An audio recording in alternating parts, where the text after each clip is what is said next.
বীরভূম জেলার সাঁইথিয়া শহরে অনুষ্ঠিত হলো পরিবর্তন সংকল্প মাত্রা যাত্রা। যাত্রার শুরু থেকে শহর জুড়ে দেখা গেল উত্তেজনা এবং উৎসাহের বিশেষ স্রোত। এই কর্মসূচিতে উপস্থিত ছিলেন বিরোধী দলনেতা শ্রী শুভেন্দু অধিকারী।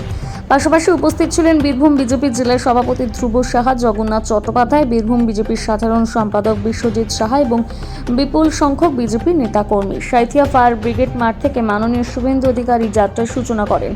তিনি সামনে থেকে হাঁটতে হাঁটতে মিছিলের নেতৃত্ব দেন। যাত্রার সঙ্গে সঙ্গে যুক্ত হতে থাকে হাজার কর্মী সমর্থক। ফলে রাস্তা জুড়ে তৈরি হয় বিশাল জনসমুদ্র। পথ জুড়ে জয় শ্রীরাম, পরিবর্তন চাই সহ একের পর এক স্লোগানে মুখর হয়ে ওঠে পরিবেশ। মিছিল এগিয়ে যায় সাঁইথিয়া স্টেশন সংলগ্ন এলাকা থেকে সাঁইথিয়া স্টেশন সংলগ্ন অঞ্চলে। সেখানে তৈরি বিশেষ মঞ্চে উঠে বক্তব্য রাখেন বিরোধী দলনেতা মাননীয় শুভেন্দু অধিকারী। তিনি কেন্দ্র এবং রাজ্যের বিভিন্ন বিষয় নিয়ে মন্তব্য তুলে ধরেন এবং কর্মীদের উদ্দীপিত করেন।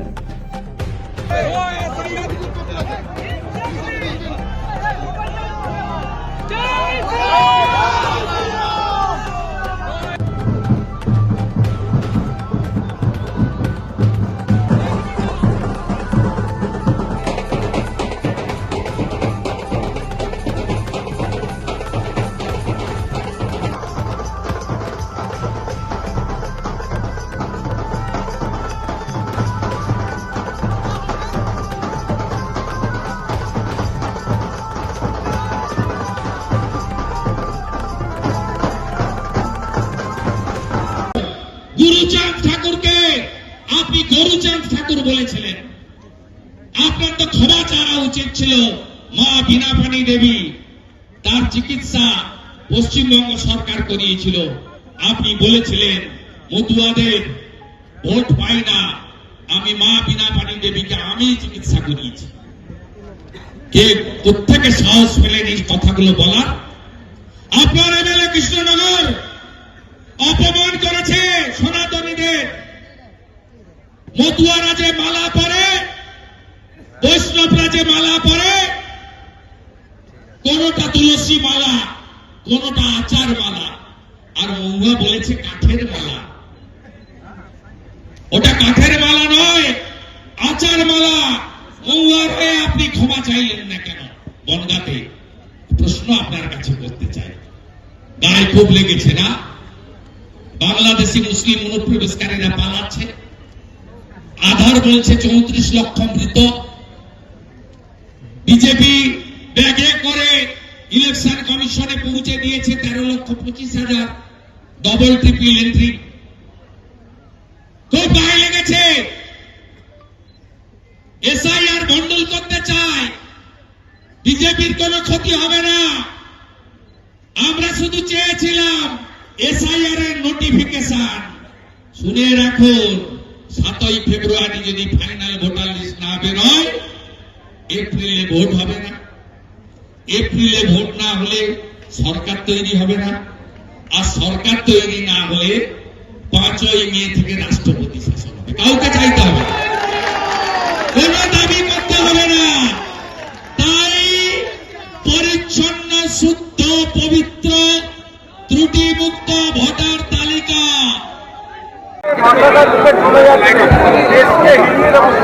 গুন্ডাদের মতো ভাষা আমি প্রকাশ্য সবাই বলেছি। কোন সংবিধানকে সামনে রেখে মন্ত্রগোষ্ঠীর শপথ নেওয়া কোন জনপ্রতিনিধির মুখে এই ভাষা হতে পারে না। আমি বলবো পশ্চিমবাংলার মুখ্যমন্ত্রী নিশ্চিতভাবে এই ধরনের ভাষা পশ্চিমবাংলার শান্তিপ্রিয় জনগণ গ্রহণ করবেন।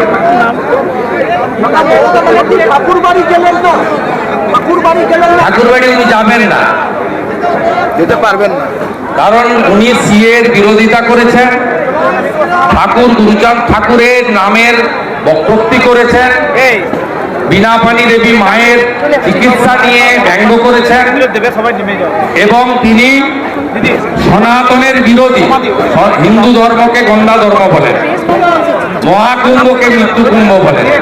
তাই তিনি ওখানে যাবেন না, এটা খুব স্বাভাবিক। উনি যাদের নিয়ে কর্মসূচি করেছেন তারা তৃণমূলের চোর আর বাংলাদেশি অবৈধ অনুপ্রবেশকারী। ওখানে রাষ্ট্রবাদী নাগরিকরা ছিলেন না।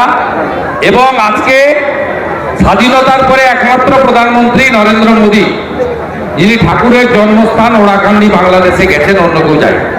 শান্তনু ঠাকুরকে বলেছেন, শান্তনু ঠাকুরকে মমতা বন্দ্যোপাধ্যায় আক্রমণ করে বলেছেন বিদেশ পালিয়ে ভয়ে উনি অ্যারেস্ট হবেন, উনি এলে উনি অ্যারেস্ট হবেন, তাই বলেছেন মমতা। ওনার ক্ষমতা থাকলে উনি করে অ্যারেস্ট করে দেখবেন। একজন কেন্দ্রীয় মন্ত্রী, তিনি সরকারি কাজে গেছেন এবং তিনি ফিরেও এসেছেন 24 তারিখে। উনি জানেন না, উনি এরকম ব্যক্তিগত আক্রমণ করে চমকান, চমকে লাভ হবে না। আমাকেই তো চমকাতেন, কোনো দিনই প্রমাণ করতে পারেননি আমার বিরুদ্ধে। উনার এসব চমকানি ধমকানি জানে। শান্তনু খুব শক্ত ছেলে, তার পরিবার অত্যন্ত শক্ত। ও জানে না আমি যেমন মন্ত্রিত্ব ছেড়ে উনাকে চ্যালেঞ্জ করেছি, শান্তনুর বাবা মঞ্জুর কৃষ্ণ ঠাকুরকে কিন্তু উনি তাড়াননি। উনি উদ্বাস্তু কল্যাণ মন্ত্রী ছিলেন, মন্ত্রিসভা থেকে পদত্যাগ করে তিনি কিন্তু উনাকে চ্যালেঞ্জ করে মতুয়া সমাজকে রক্ষা করার জন্য সিএ এর পক্ষে কাজ করেছেন। তো মমতা বন্দ্যোপাধ্যায় এগুলো জানেন না। উনি আজকে যেগুলো বলেছেন গুন্ডাদের মতো ভাষা, এবং এই ভাষা কোনো প্রশাসনিক কর্তৃ, রাজনৈতিক নেত্রী মুখে মানে।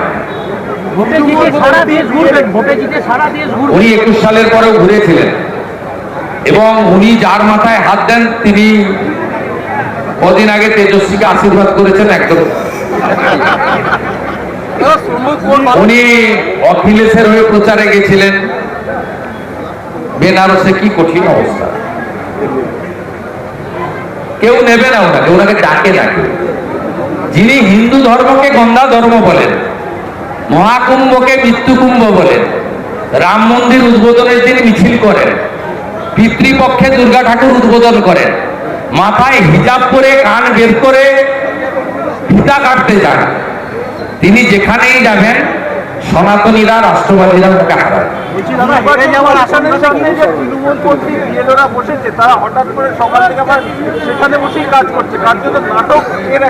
ওগুলো কোনো বিএলও নয়। আমি সোশ্যাল মিডিয়ায় পোস্ট করে দিয়েছি, দেখবেন সব হাইকোর্ট টেনিয়া, লাল চুল কানে দুল, লাল চুল কানে দুল, দেখবেন হাতে মাকড়ি, পায়ে লোটোর জুতো, জেল লাগানো চুল, হাতে 2-3টে আইফোন, চোর সব, ডাকাত, বালি চোর, কয়লা চোর, ভেটারের চোর।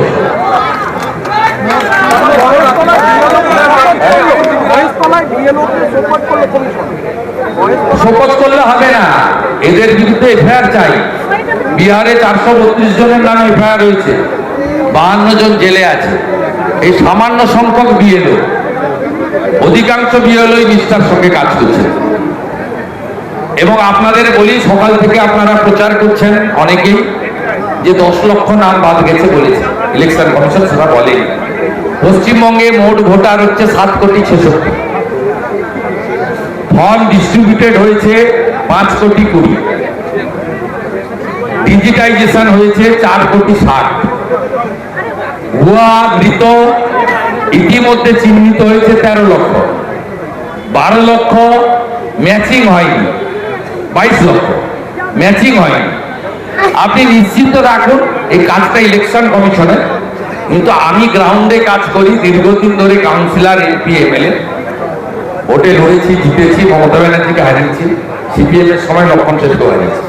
তা আপনি নিশ্চিন্ত থাকুন, 80% এসআইআর সফল হলেও 1 কোটি ভুয়া মৃত, ডবল ট্রিপল এন্ট্রি এবং বাংলাদেশি অবৈধ মুসলিম অনুপ্রবেশকারীর নাম বাদ যাবে। কোন ভারতীয়, সে হিন্দু হন, মুসলিম হন, তার কোনো চিন্তা নেই, তার কারোর নাম বাদ যাবে না, যাওয়ার কোনো স্কোপ নেই। অর্থাৎ এগুলোতে বিভ্রান্ত হওয়ার দরকার নেই। ইলেকশন কমিশন এবং সিও অফিস তারা চেষ্টা করছেন, মমতা ব্যানার্জি চেষ্টা করছেন এসআইআর কে ভণ্ডুল করার জন্য। আমরা অডিট নই, গেল রব আমরা তুলছি না। 7ই ফেব্রুয়ারি 2026 ভোটার তালিকা না হলে ভোট হবে না, আর ভোট না হলে সরকার হবে না, সরকার না হলে 5ই মে 2026 রাষ্ট্রপতি শাসন। এটা নিয়ে অনেকটাই দায় ইলেকশন কমিশন এবং মমতা ব্যানার্জি, বিজেপির খুব একটা দায়।